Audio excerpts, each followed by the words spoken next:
This was the scene outside the vote-counting hall at the TCF Center in downtown Detroit, one day after the 2020 election.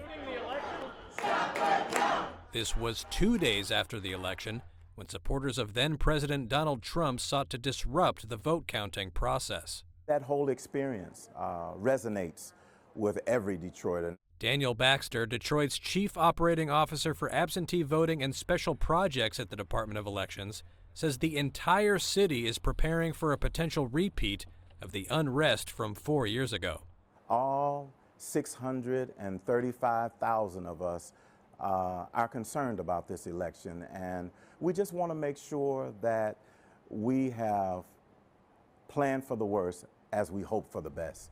Detroit, one of Trump's favorite targets for false claims of voter fraud, has fortified election offices and voting centers ahead of this year's election. Detroit City Clerk Janice Winfrey explains. We've replaced all of our first floor windows with bulletproof windows. We have updated our security camera system. We have updated the number of security plainclothes as well as uniformed. And we're just making sure that we're all safe.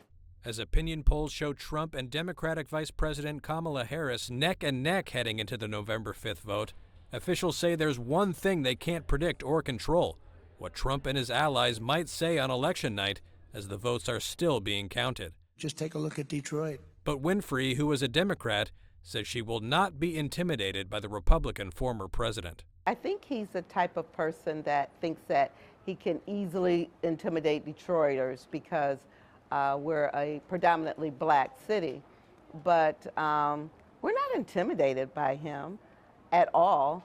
And I think we proved that in 2020 when they tried to intimidate Detroiters.